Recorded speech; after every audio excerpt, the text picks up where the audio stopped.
Service in Norman has issued a severe tornado thunderstorm warnings in for effect in central Missouri. Caddo County in southwestern Oklahoma, southwestern Canadian County, and central Oklahoma until 7:15 This is p.m. the Caddo and Central Canadian. Daylight Time.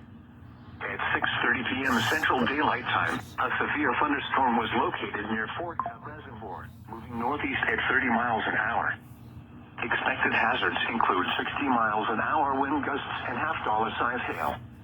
This is a radar-indicated threat. The following impacts are expected. Hail damage to vehicles is expected.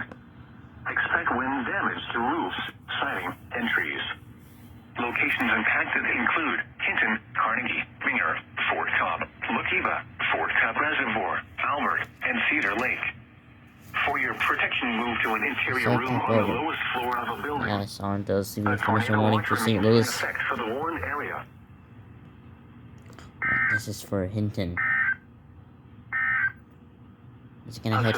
This is gonna head for Fort Cobb Reservoir. 7 p.m. Central Daylight Time for southwestern